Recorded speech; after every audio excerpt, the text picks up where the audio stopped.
राधे जय जय श्री राधे। कृष्णाय वासुदेवाय देवकी नंदनाय च नंदगोपकुमाराय गोविंदाय नमो नमः। नमो किंचन वित्ताय निवृत्त गुणवृत्तये आत्मा रामाय शांताय कैवल्ये पतये नमः। तत्रैव गंगा च यमुना त्रिवेणी गोदावरी सिंधु सरस्वतीश्च सर्वाणि तीर्थानि वसन्ति तत्र।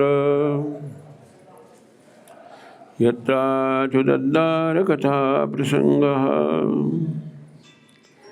नारायणं नमस्कृत्य नरं चैव नरोत्तमं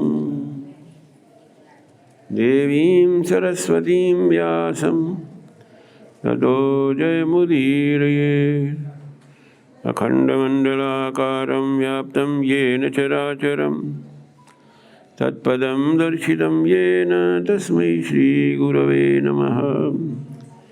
अज्ञानतिमिरान्धेन ज्ञानाञ्जनशलाकया चक्षुर्निर्मितं येन तस्मै श्रीगुरवे नमः। नंदनंदन भगवान श्री कृष्ण के वांगमय स्वरूप श्रीमद् भागवत रसामृत का पान कर रहे भगवान की धराधाम की नित्य लीला को आप श्रवण कर रहे। धराधाम की नित्य लीला में भी योगमाया अथवा भगवान की स्वरूप शक्ति के आदेश से धराधाम में भी उसी प्रकार दिव्य धाम की तरह भगवान के नाम रूप गुण धाम में आसक्ति होते हुए जो भक्त योग माया की कृपा से भगवान की नित्य धराधाम की लीला में प्रवेश करने के लिए अवसर प्राप्त करते हैं, उनका भगवान के प्रति रागात्मिका भक्ति होने से सहज जन्म जन्मांतरों की साधना का फल उन्हें प्राप्त होता है भगवान के सानिध्य के रूप में। भगवान की नित्य और लीला में नित्य कर्म भी हैं, नित्य ज्ञान भी है और नित्य लीला भी है। ये इसी प्रकार जो कर्म ज्ञान और भक्ति का प्रवाह चलता रहता है, परंतु वही कर्म भगवान की नित्य लीला में स्थान प्राप्त करते हैं जो कर्म निष्काम हो जाते हैं। जब तक हमारे कर्म सकाम भाव से अथवा स्वार्थ भाव से होते हैं तो वो भगवान की नित्य लीला में होने वाले नित्य कर्मों में उनकी गणना नहीं होती। नित्य कर्म यानी भगवान के लिए निष्काम भाव से कर्म होना, ये फिर कर्म अपने स्वरूप से यानी जो उसका स्वरूप है, मायावी स्वरूप है, जो उसका प्राकृत स्वरूप है, उस कर्म का जिसके कारण भगवान की सेवा से वंचित होते हैं, भगवान के धाम से रहित होते हैं, संसार के ऊहापोह में लगे रहते हैं, संकल्प विकल्पों में लगे रहते हैं, काल की गति से रहित नहीं अपने को कर पाते। ऐसे संसार के कर्म में जो आसक्त रहते हैं उन्हें संसार के कर्म करने में जब तक प्रेरणा बनी रहती, जब तक उनका अहंकार निवृत्त नहीं होता, जब तक अज्ञान का आवरण निवृत्त नहीं होता। भगवान की नित्य लीला में अहंकार के लिए अथवा संसार की लौकिक कामना के लिए कोई स्थान नहीं है। इसी तरह जो विश्राम है, नित्य विश्राम है, ज्ञान का परम प्रयोजन है कि ज्ञान के द्वारा फिर हमारी जो स्थिति है भगवन्मय अथवा कृष्णमय हो जाती है। उस स्थिति से हम अपने भगवान के साथ युक्त रह करके ज्ञान की पराकाष्ठा प्राप्त करने से जो हमारा संसार के कर्मों में मोह है अथवा संसार के अनित्य पदार्थों में हम उसका स्वरूप जाने बिना उसमें प्रवृत्त रहते हैं, तो ज्ञान की निष्ठा प्राप्त होने पर एकत्व भाव होता है भगवान में, तादात्म्य भाव भगवान से होने में यस्य सर्वम आत्मैव भूत, जिसकी दृष्टि में सब कुछ आत्मा का ही विस्तार है, भगवान का ही विस्तार है, उसके लिए फिर संसार के जो दूषित करने वाली वृत्तियां हैं, तत्र को मोहा को शोका एकत्वमनुपश्यता,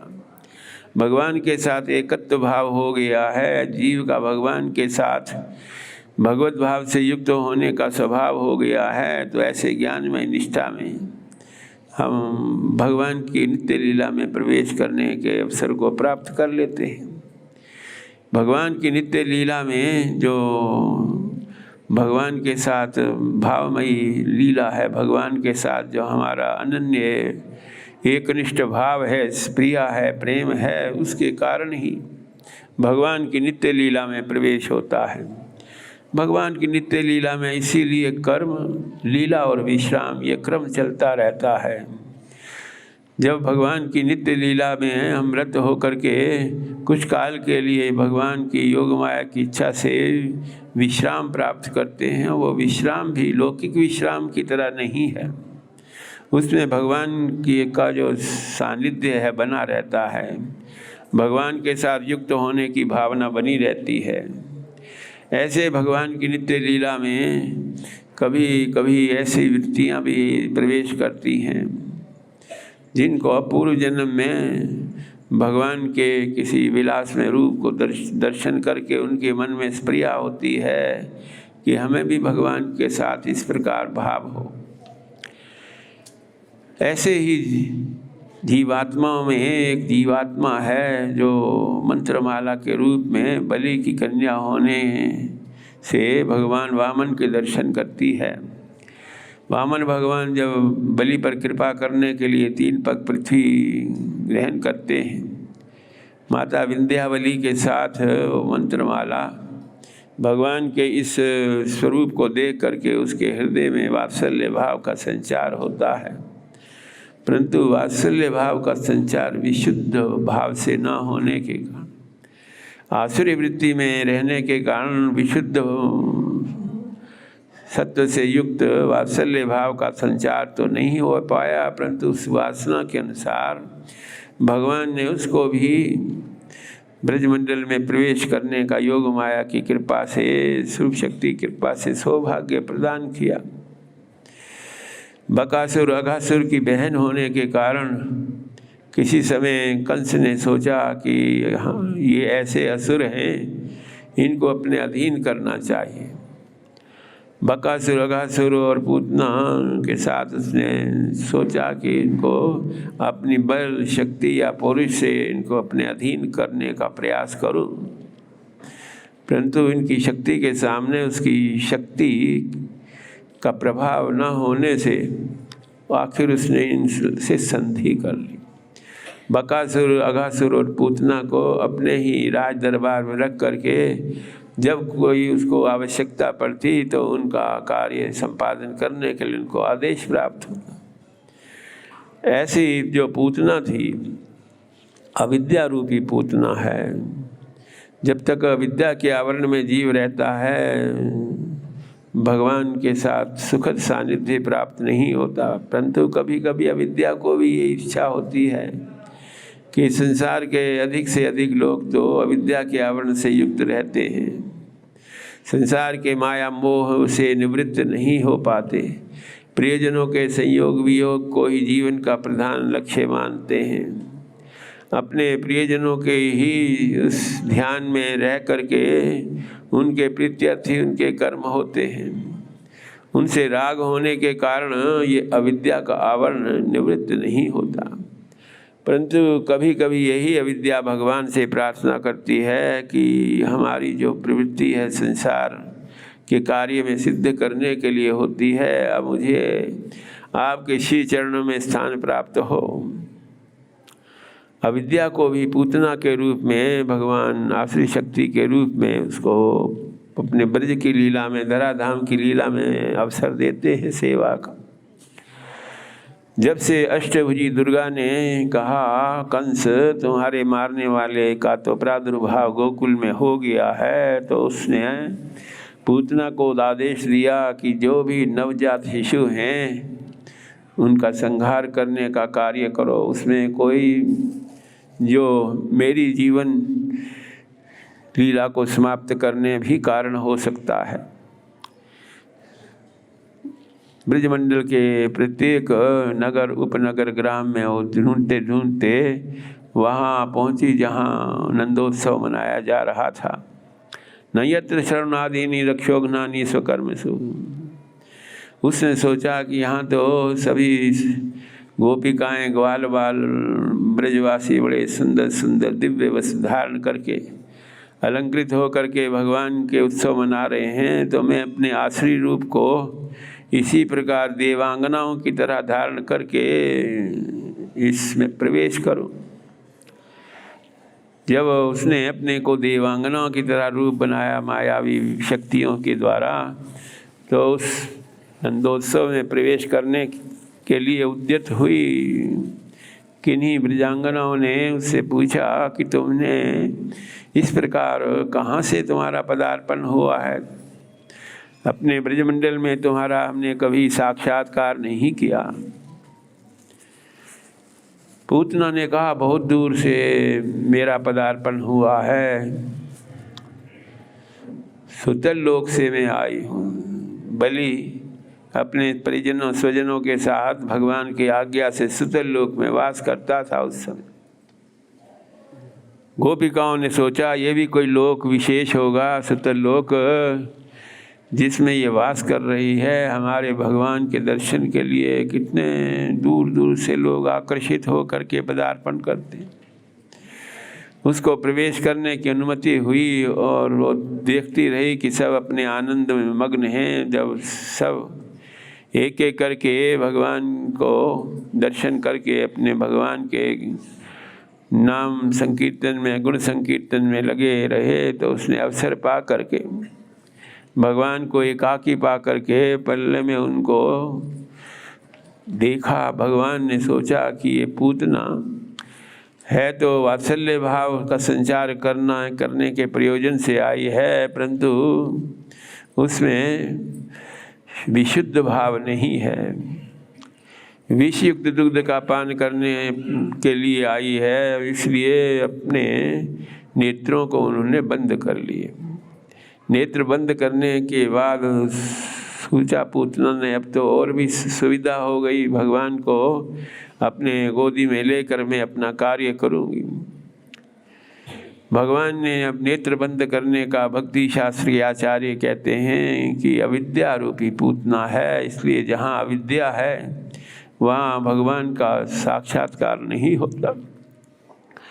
इसलिए अविद्या को देखने से पूर्व ही उन्होंने अपने नेत्र बंद कर लिए। भगवान ने सोचा कि ये मातृभाव से आई है, तो मातृभाव में तो चाहे पुत्र कैसा भी हो उसका हित चिंतन करने में माता लगी रहती है। कोई उसके बारे में अपशब्दों का प्रयोग करता है तो हमेशा ये कहती है कि हमारे बालक हमारे पुत्र इस प्रकार नहीं है। अपने बालक में सर्वगुण संपन्न होने की दृष्टि होती है माता में। चाहे कैसा भी पुत्र हो, परंतु उसके प्रति माता की दृष्टि पवित्र होती है। कुपुत्रो जायेत क्वचिदपि कुमाता न भवति। परंतु ये एक ऐसी माता है, माता के नाम पर ही लांछन स्वरूप है, इसलिए ऐसे इसके न दर्शन करने के लिए उनकी बुद्धि हुई। भगवान ने सोचा कि अभी तो हमारी धराधाम की लीला का श्री गणेश ही हुआ, ऐसे में मुझे विष पान करना पड़ेगा। इसलिए भी भगवान ने नेत्र बंद करके भगवान महादेव का ध्यान किया कि जो विष तत्व है वो आप ग्रहण करें और विशुद्ध दूध का पान मैं करूं। भगवान ने नेत्र बंद किए और पूतना ने उनको गोदी में लिया और जब दुग्ध पान कराने लगी, तस्मिन् सतम दूर्य विनमूलबलम। कुछ समय के लिए तो भगवान का सुंदर कोमल शरीर का स्पर्श से आनंदप्रद लगा, परंतु धीरे धीरे उसे लगा कि भगवान के हाथ तो वज्र की तरह उस वज्र की तरह संस्पर्श पा करके उसके प्राण निकलने लगे। भगवान से प्रार्थना करती है, हे भगवान, हे कन्हैया, मुझे छोड़ दो, छोड़ दो। परंतु भगवान जिसको ग्रहण करते हैं, अविद्या रूपी पूतना को भी उन्होंने ग्रहण किया और देखते देखते ही उसकी जो लौकिक गति है, उसकी चेतन शक्ति लुप्त हो गई। भगवान ने सोचा कि इसकी चेतन शक्ति लुप्त होने पर ये अपना स्वाभाविक आसुरी रूप धारण करेगी तो ब्रजवासियों को कष्ट होगा, इसलिए उन्होंने गोकुल के सर्वथा बाहर भांडीरक वन में उस पूतना को आकाश मार्ग से जब धरती पर गिराया, अनेक वृक्षों को नष्ट करती हुई उसकी देह जो 2 कोस विस्तार वाली थी धराशायी हो गई। और भगवान अपने मधुर मधुर मुस्कान करते उसके हृदय में क्रीड़ा करके ब्रजवासियों को दिखाते हैं कि ये तो अपनी इस विधाता के कार्य से अपनी प्राण शक्ति को इसने विलीन किया। वृक्षों की ध्वनि सुन करके जहाँ पल्ले में विराजमान थे भगवान, वहाँ ना देख करके बड़ा आश्चर्य हुआ। कुछ गोपिकाएं ग्वाल बाल जो उस समय पूतना के आने के समय वहाँ थे, उन्होंने कहा कि एक सुतर लोक से कोई आई थी, परंतु आते हुए तो उसको देखा, जाते हुए नहीं देखा। यशोदा मैया कुछ गोपिकाओं के साथ जिस दिशा की ओर भांडीरक में वृक्ष के गिरने की ध्वनि हुई थी, वहीं जा कर के यशोदा, रोहिणी और गोपिकाएं भगवान को उसके हृदय में क्रीड़ा करते देख करके बड़ा आश्चर्य, इतनी विशाल काय भयंकर राक्षसी, कैसे हमारे लाला की रक्षा हुई, कन्हैया की रक्षा हुई। जो वात्सल्य भाव है, उस वात्सल्य भाव में जब स्वच्छ भाव होता है तो उसमें हम भगवान को सर्वशक्तिमान, सृष्टि के कर्ता, अनंत ब्रह्मांडों के कर्ता, संहर्ता, ये इतनी महत्व भगवान में नहीं देखते। सहज भाव से भगवान में हम इस कल्पना करते हैं कि इनकी रक्षा हुई, इसलिए सभी ने मिल करके इनके लिए रक्षा स्तोत्र का पाठ किया। सभी गोपिकाओं ने मिल करके रक्षा स्तोत्र का पाठ करने के पूर्व इनको पंचगव्य से स्नान कराया। गाय का दूध, गाय का दही, गोमूत्र, गोबर, घृत, गोघृत, इन 5 से स्नान कराया। फिर शुद्ध जल से स्नान कराया। गोमूत्रेण स्नापित्वा पुनर्गोरजसार्भकम।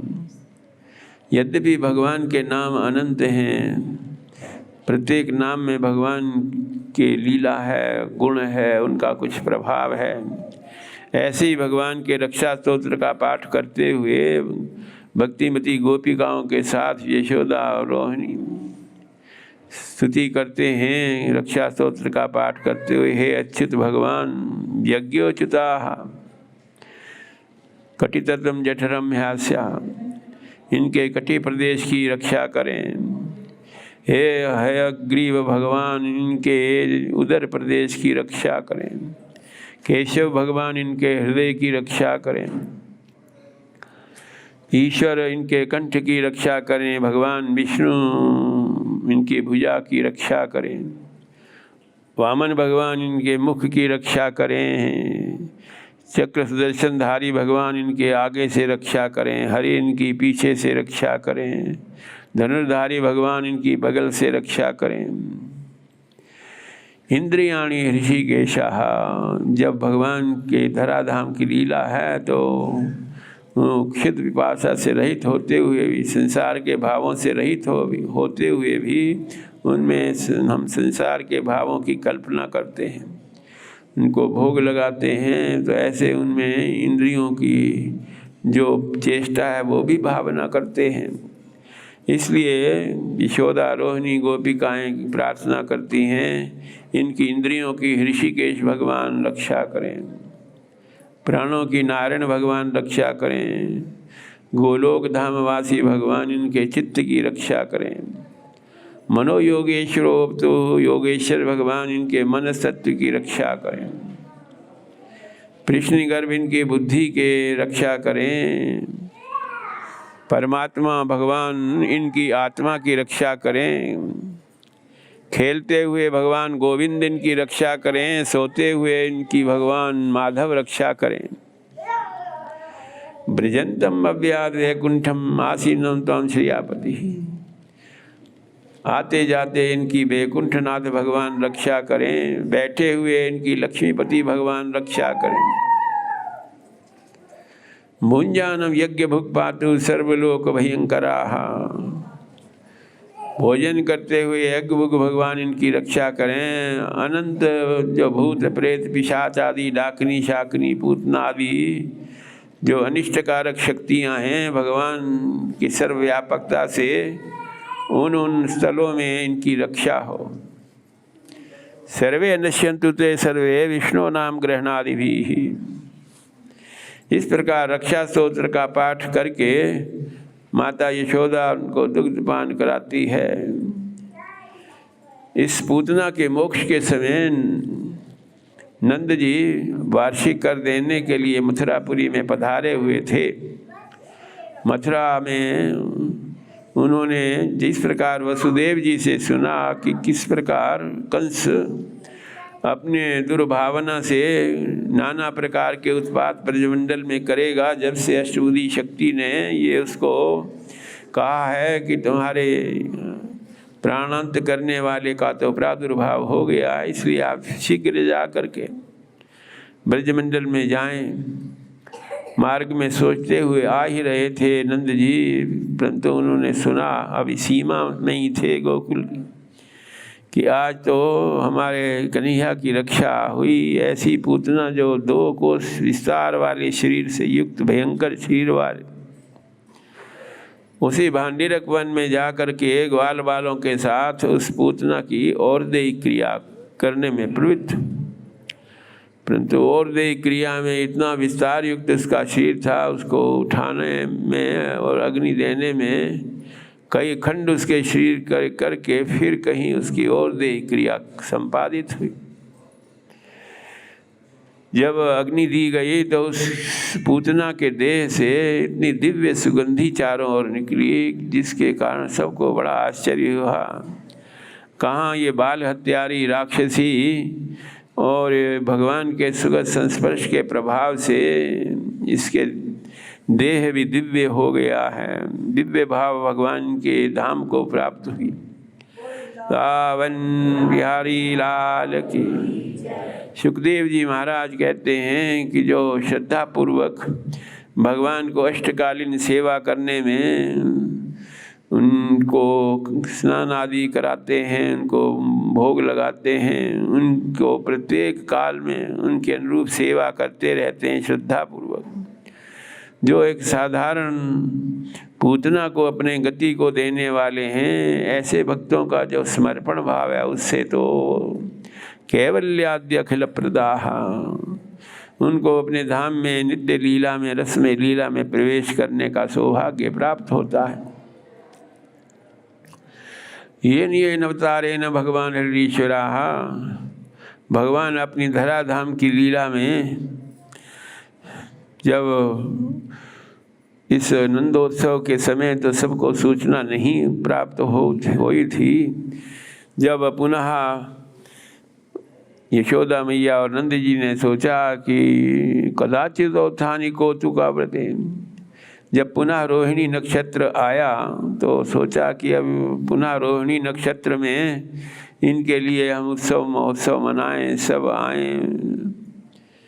सबके लिए व्यवस्था करने के लिए उन्होंने सोचा कि जितने हमारे प्रकोष्ठ हैं, कमरे हैं, सबको उनके आव भगत के लिए खाली करके जो उसमें सामान है वो किसी एक बृहद प्रकोष्ठ में रख कर, छकट के ऊपर रख करके उसी छकट के नीचे भगवान को पल्ले में झुलाने के लिए रख दिया।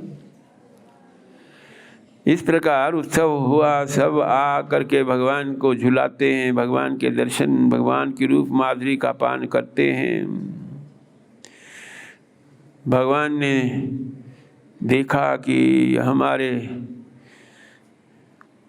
पर कोई विशेष ध्यान नहीं है, अपने अपने सब आनंद में लगे हैं। उनके रुदन को किसी ने सुना नहीं। उन्हें लगा कि अब ये जो शक्टासुर है, जो वायु रूप धारण करके अभी छकट के नीचे छिपा हुआ है, तो उसका संहार करने के लिए भगवान ने ये लीला की। जब मैया आने में विलंब हुआ तो उस भगवान ने अपने चरणों को, कर कमलों को ऊपर नीचे पटका, जिसके कारण छकट जिसमें नाना प्रकार का सामान था वो सब पतित हो करके दूध दही माखन के पात्र भी सब टूट गए। भगवान ने दिखाया कि ये शक्टासुर जो है, ये संसार के जो पदार्थ हैं, ये इसमें जब हमारी आसक्ति होती है तो यही आसुरी भाव है। इसलिए जो संसार के क्षुद्र पदार्थों में संसार के नित्य पदार्थों को ही इतना महत्व देते हैं, उससे इस आसुरी भाव का प्रतीक था शक्टासुर। भगवान ने शक्टासुर का उद्धार किया। जब शकट के गिरने की उसमें सभी जो पात्र हैं टूटने की ध्वनि आई, तो यशोदा मैया एकदम इतना भारी छकट कैसे उलट गया। कुछ ग्वाल बाल जो वहाँ विद्यमान थे, उन्होंने कहा रुद्रा ने न पा देना चित्त में तम न संशया। ये रो करके क्षुधा पिपासा को निवृत्त करने के लिए प्रार्थना कर रहे थे, तुम नहीं आई तो इन्होंने ही अपने चरणों को पटक दिया, उस छकड़े को, चरणों को ऊपर नीचे करने से। परंतु जब वात्सल्य भाव शुद्ध होता है तो इसमें भगवान में अनंत शक्ति, भगवान के समान यद्यपि और कोई सर्वशक्तिमान नहीं होता, परंतु बाल्य अवस्था में, शैशव अवस्था में, उनमें इस प्रकार जो हमारा वात्सल्य भाव है, ये विशुद्ध वात्सल्य भाव में ऐश्वर्य मिश्रित नहीं होता। न विश्वास करके उन्होंने वेद पाठी ब्राह्मणों को बुलाया और वेद पाठी ब्राह्मणों से स्वस्ति वाचन कराया, मंगलाचरण कराया, उनसे हवन आदि कराया। स्वस्ति पाठ करके उन हवन के बाद उन्होंने उनको स्वर्णदान, वस्त्रदान आदि दे करके तृप्त किया। ये सोच करके कि जो श्रद्धापूर्वक वैदिक मंत्रों का रहस्य जान करके निष्ठापूर्वक कार्य करते हैं, उनकी जो वाणी है व्यर्थ नहीं जाती। ना निष्फला भविष्यन्ति ना कजाद्य विस्फुटम। भगवान की बाल लीला में किसी समय कंस ने तृणाव्रत को भेजा, असुर था तृणाव्रत। उसने देखा कि शक्टासुर तो कोई काम नहीं कर पाया, न पूतना के द्वारा काम निष्पादित हुआ। भगवान ने सोचा कि ऐसा तृणाव्रत जो भयंकर चक्रवात के रूप में आकर के ब्रजवासियों पर प्रभाव डालेगा। भगवान के शरीर को चुंबन कर रही थी यशोदा मैया, बार बार हृदय से लगाकर लालन पालन कर रही थी। उसी समय भगवान ने सोचा कि यदि इसी प्रकार अपने भाव की धारा में, अपने वात्सल्य भाव से युक्त रहेगी, कहीं तृणाव्रत महान चक्रवात के रूप में आकर के इसको भी अपने साथ ले करके आकाश में न उड़े। इसलिए अपने शरीर को इतना भारी कर दिया भगवान ने, गिरिकूटवत, एक महान पर्वत के समान भार देख करके उसे अचंभा हुआ कि अब इतने फूल की तरह कोमल हमारे कन्हैया इतने भारी कैसे हो गए। धरती पर ही उन्हें सुला करके अपने कार्य में लग गई। इतने में ही वो तृणाव्रत देते चक्रवात के रूप में, इतना दिन में ही ऐसा प्रभाव था कि पास की वस्तु भी दिखाई नहीं, अंधकार ही अंधकार हो गया। कंस का कार्य पूर्ण करने के लिए उसने भगवान श्री कृष्ण को लेकर के आकाश में सोचा उड़ूंगा और उस ऊपर से उनको धरती पर पतित कर दूंगा और मेरा कंस का कार्य हो जाएगा। प्रारंभ में तो भगवान ने उसके कंठ को ग्रहण किया, उसके अंग अवयवों को देख करके, भगवान के अंग कोमल अंगों को देख करके उसे आह्लाद हुआ, परंतु थोड़ी देर में ही उसके प्राण निकलने लगे। धरती पर गिरते गिरते उसने भगवान के सुखद संस्पर्श को प्राप्त किया। भगवान के सुखद संस्पर्श के प्रभाव से यद्यपि उसकी भौतिक लीला तो समाप्त हुई, परंतु भागवती गति की प्राप्ति हुई उस तृणाव्रत को भी। उस अंतरिक्ष से नीचे गिरते हुए उसने भगवान का स्मरण करते हुए अपने अंतिम स्थिति को भावमयी स्थिति से प्राप्त की, मनोमय गति उसको प्राप्त हुई। जब तृणाव्रत का जो महान चक्रवात का स्वरूप शांत हुआ तो मैया यशोदा अपने लाला को वहीं जहाँ लेटा करके अपने काम में लगी थी देखती है, वहाँ नहीं है। गोपियाँ ग्वाल बालों के साथ ढूंढते ढूंढते लब्धा पुनर्प्रापुरतीव मोदम, उस तृणाव्रत को जो आश्री शक्ति से युक्त था, उसके प्राणांतर और भगवान की ऐसे महान असुर से इनकी रक्षा हुई। अब भी वो नंद जी और यशोदा यही कल्पना करते हैं कि ये जो तृणाव्रत था अपने कुकृत्य से, अपने पाप के कारण इसकी गति हुई। कभी कभी सोचती हैं कि हमने कोई दुर्लभ तप किया होगा जो भगवान बार बार इस प्रकार असुविधाओं से भी रक्षित हो जाते हैं। दृष्ट्वाद्भुतानि बहुशो नंद गोपो विहद्मने है, नंद जी वसुदेव जी ने जो बात कही थी वही घटती है, बार बार वैसा ही हो रहा है। किसी समय गर्गाचार्य जी जो इनके पुरोहित हैं, उनका नियम है भगवान को स्वयं अपने हाथों से भोजन बना करके अर्पित करते हैं। स्वयं दासा तपस्विना, जो स्वयं अपनी सेवा, भगवान की सेवा के लिए किसी दूसरे का आश्रय नहीं लेते, ये तप का एक उत्कृष्ट रूप है।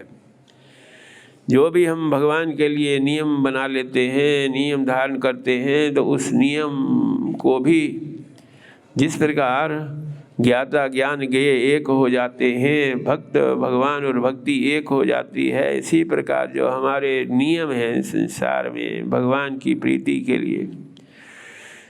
अपि दीपावलोकन में किसी का यही नियम है शाम को भगवान के मंदिर में दीपक जलाना है, तो ये इस नियम से ही उसका कल्याण हो जाता है, क्योंकि इसमें जो क्रिया योग है, जो मन की गति है, भगवान का चिंतन करते हुए भगवान में एक निष्ठ भाव होने से उस छोटे से अनुष्ठान अथवा नियम से भी उस नियम में हमारी क्रिया योग की प्राप्ति होती है।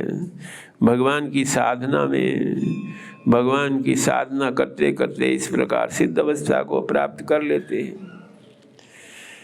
इस प्रकार गर्गाचार्य का जो भाव था नंद और यशोदा जानते थे। उन्होंने उनको जो सामग्री थी उस सामग्री को दिया कि आप भगवान का भोग लगाने के लिए स्वयं अपने हाथों से जो आपका नियम है भोजन बनाएं। भोजन बनाया उन्होंने, भगवान को अर्पित किया। तुदीय वस्तु गोविंद तुभ्यमर्पणे, हे भगवान आपकी दी हुई वस्तु आपको समर्पण है।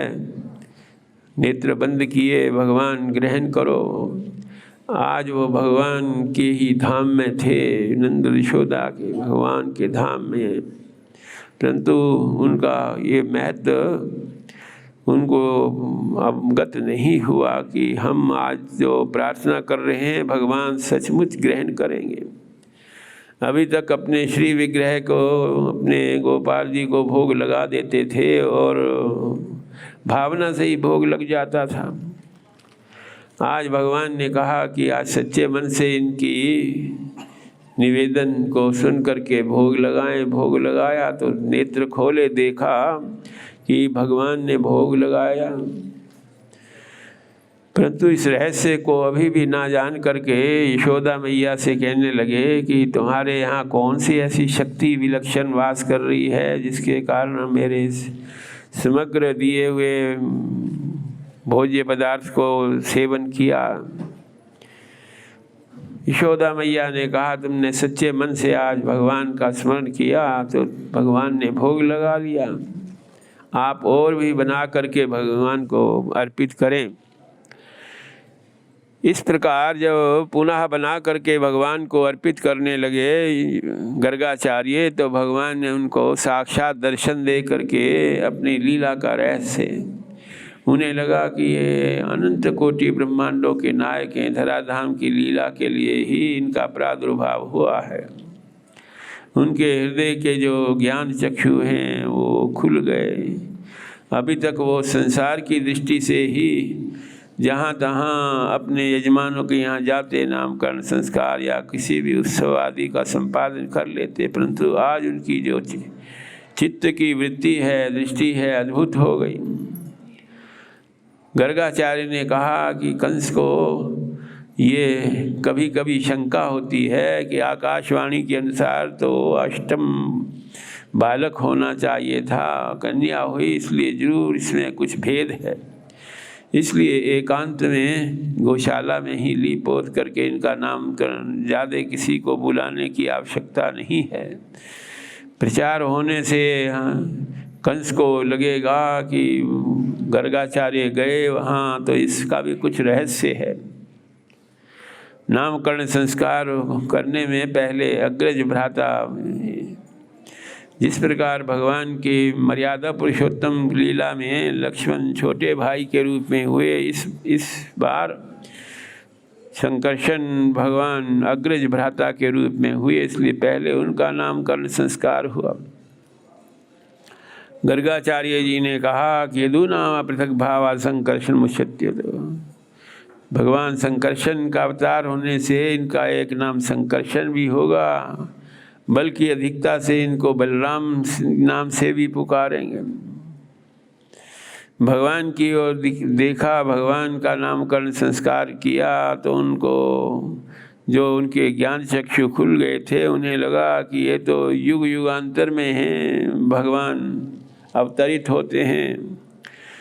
शुक्र वर्ण के कभी हो जाते हैं, कभी रक्त वर्ण के हो जाते हैं, कभी पीत वर्ण के हो जाते। इदानीम कृष्णताम गता, कृष्ण वर्ण के होने से इनका नाम कृष्ण रखते हैं। कृष्ण भूवाच का शब्द नष्ट निवृत्तिवाच का, जो कृष्ण शब्द है वो समग्र ब्रह्मांडों का प्रतीक, उन सभी अनंत कोटि ब्रह्मांडों के भोगों से निवृत्ति कराने वाले होने के कारण भगवान का नाम कृष्ण है। अपनी रूप माधुरी से सबको, अनंत कोटि जीवों को आकृष्ट करने के कारण भी इनका नाम कृष्ण रखते हैं। एक और नाम वासुदेव रखा, क्योंकि भगवान की योग माया से कभी वसुदेव और देवकी के यहाँ इनका प्रागट्य होता है और तुम्हें भगवान का वात्सल्य भाव संचार करने का अवसर मिलता है, इसलिए एक नाम वासुदेव भी। वासनाद वासुदेव से वासितम भुवनप्यं, संसार की अनंत वासनाओं से रहित करते हुए भगवत वासना से युक्त करने के कारण इनका नाम वासुदेव हुआ। गर्गाचार्य कहते हैं वैसे इनके अनंत नाम हैं, अनंत गुण हैं, अनंत रूप हैं, अनंत धाम हैं। अपने अपने गुण के अनुसार, अपने अपने कर्म के अनुसार इनके नाम का रहस्य बड़े बड़े योगी भी नहीं समझ पाते, इसलिए तुम पर इनकी बड़ी कृपा हो गई है जो तुम्हारे यहाँ अवतरित हुए हैं। भगवान का साक्षात स्वयं भगवान हैं, नारायण समो गुणैहि, महानारायण के समान इनमें उनसे भी श्रेष्ठ गुण हैं। भगवान नारायण में तो केवल 64 गुणों में 60 गुण से आगे नहीं बढ़ते, परंतु भगवान पूरे 64 गुणों से युक्त हैं, संपन्न हैं। नंद जी को अपने लाला कन्हैया के बारे में इस प्रकार सुन करके बड़ा आश्चर्य हुआ कि हमें इस प्रकार के सौभाग्य प्राप्त हुआ। आत्मानं पूर्णमाशीषाम। काल जो सहज रूप से जीवों पर प्रभाव डालता है, उस काल शक्ति ने सोचा कि हम भगवान के साथ भी वही नियम रखें तो ये तो बात नहीं बनती। भक्तिमती यशोदा मैया नंद जी ने भी सोचा कि भगवान धीरे धीरे अपने समर्थ से ही चलने का प्रयास करें। अभी धीरे धीरे चल करके कभी गिरते थे, कभी फिर उठते थे, परंतु इनकी इच्छा के अनुसार जो काल शक्ति है उसने भगवान में सामर्थ्य है तो अपने सामर्थ्य से चलने फिरने लगे। इसी प्रकार ग्वाल वालों को भी इच्छा थी कि हम भगवान के साथ क्रीड़ा करें, भगवान के साथ हमारा विहार हो। भक्तिमती गोपिकाओं को भी इच्छा थी कि हम भगवान के दर्शन करें, उठते बैठते आते जाते भगवान के दर्शन होते रहें। योग माया की कृपा से अल्प समय में ही उनमें इस प्रकार शक्ति का संचार हुआ। ग्वाल वालों की निष्ठा को देख करके उनके साथ भगवान क्रीड़ा करते हुए उनके स्वरूप को देखते हैं तो कहते हैं कि ग्वाल वालों, इतना ब्रजमंडल में दूध दही घी का अभाव नहीं है और लगता है कि तुम्हें उस परिमाण में दूध दही की प्राप्ति नहीं होती, इसलिए तुम इस प्रकार किस शरीर वाले बने हो।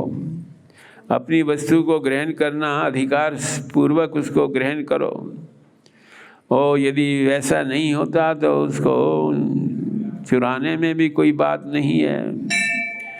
अथर्ववेद में ये भी एक प्रकार की विद्या है, चौर्य विद्या है।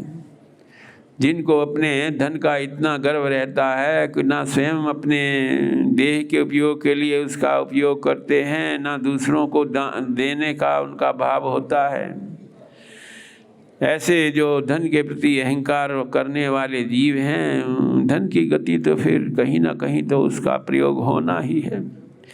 ऐसे अथर्ववेद में जो धन के प्रति लिप्सा जिनकी समाप्त नहीं होती है, तो उनके धन को हरण करने के लिए भी एक विद्या है जिसके आचार्य हैं कफल्लक आचार्य।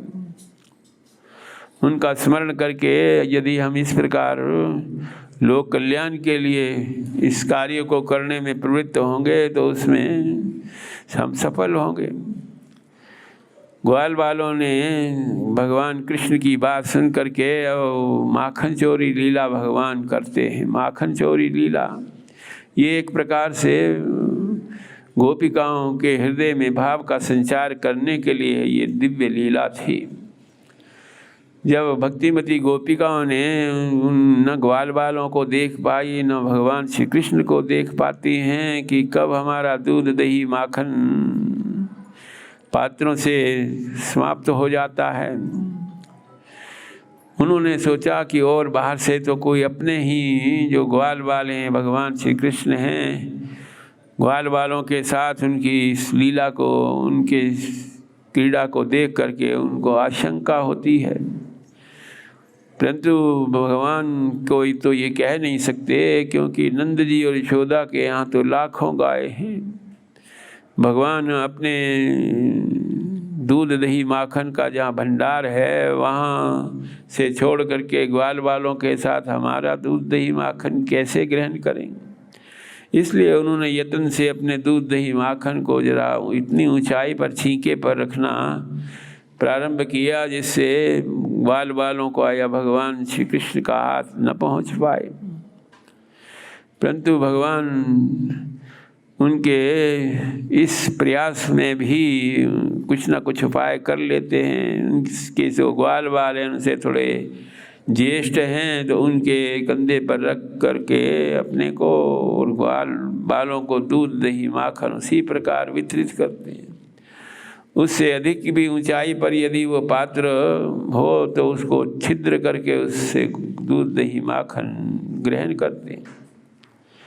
इस क्रिया में भी जब गोपिकाएं सफल नहीं हुई तो उन्होंने सोचा कि हमारे घर में एक आध ऐसा कमरा भी है जिसमें खिड़कियां नहीं होती, प्रकाश नहीं होता, तो ऐसे अंधकार में स्थान में रख करके हम रक्षा कर सकते हैं। ध्वांतागारे घृतमणि में, परंतु मैया यशोदा जो कन्हैया के दिव्य मणियों की माला धारण कराती थी, उसके स्वयं प्रकाश से वो देखने में भी कोई असुविधा नहीं हुई। किसी समय भगवान ऐसे किसी गोपी के यहाँ जा कर के दूध दही माखन निकाल करके ग्वाल वालों को वितरण कर रहे थे। ग्वाल वालों ने देखा कि जो घर की मालकिन है गोपी, वो ऊपर अपने वस्त्र आदि सुखाने के लिए हमें सबको देख रही है। सोचने लगे ग्वाल बाल कि अब तो आज भगवान श्री कृष्ण इस गोपी के हाथों पकड़े जाएंगे और हमारा भी इसमें कल्याण नहीं है आज। तो जब गोपी नीचे आकर के देखती है तो भगवान को दर्शन करके उसके रोम रोम रोमांचित होते हैं। ऐसे भगवान का अद्भुत रूप माधुरी को देख करके कहती है कि कहो कन्हैया, तो ये तुम्हारा ही कार्य है।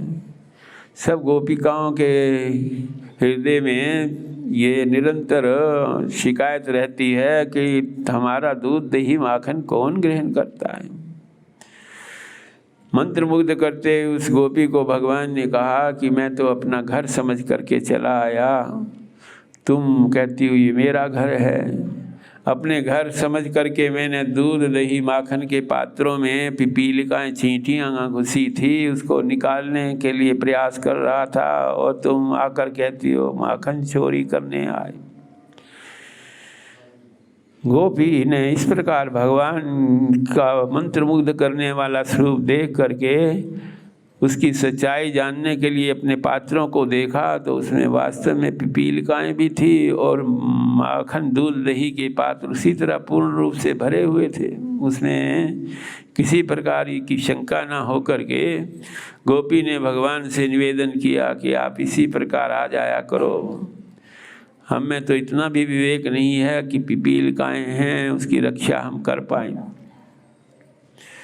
उस गोपी ने ललिता आदि सखियों से निवेदन किया कि तुम भगवान को दोष देते हो, वो तो उपकार करने के लिए आज हमारे यहाँ आए और पिपीलिकाओं को जो दूध दही माखन के पात्रों में थे उससे रक्षा करने के लिए उन्होंने कार्य किया। ललिता आदि सखियों ने कहा कि तुम्हें मति भ्रम हो रहा है, ऐसी बात नहीं है, तुम्हारी दृष्टि आवृत है उनके भाव से, उनके दर्शन करने से तुम्हें इतना अनुराग हुआ है। ललिता ने सब गोपिकाओं को एकत्र किया और ये विचार किया कि ये तो कब तक चलेगा, इसलिए सब एकत्र हो करके हम भगवान की इस माखन चोरी लीला का रहस्य यशोदा मैया को प्रस्तुत करें। परंतु जब तक रंगे हाथों ना पकड़ें तब तक तो यशोदा मैया को भी विश्वास नहीं होगा। इसलिए ऐसे अवसर पर ललिता ने अपने वासस्थान के चारों ओर वृक्षों के पीछे, कुंज निकुंजों के पीछे गोपिकाओं को छिपा करके रखा, और जब मैं संकेत करूं तो सब निकल करके ग्वाल वालों को पकड़ लेना था। और यदि हमारे वासस्थान में घर में आएंगे तो हम कन्हैया को इस प्रकार माखन चुराते हुए मुख में माखन लगा रहेगा तो हम ले करके फिर यशोदा मैया के चलेंगे। जब इस उद्देश्य में सफल हुई ललिता, सब गोपिकाओं ने ग्वाल बालों को पकड़ लिया और बड़े उत्साहपूर्वक आज हम यशोदा मैया के यहाँ जाते हैं। मार्ग में जाते हुए भगवान श्री कृष्ण ने कहा, अरे ललिता, इतने जोर से तुमने हमारी कलाई को पकड़ा है, दर्द हो रहा है, दूसरी कलाई ले लो। जब दूसरी कलाई देने लगे भगवान, उसी समय बीच में अंतरित हो करके उपनंद नाम के गोप की कलाई को ही भगवान की समझ करके वो लिए जा रही थी।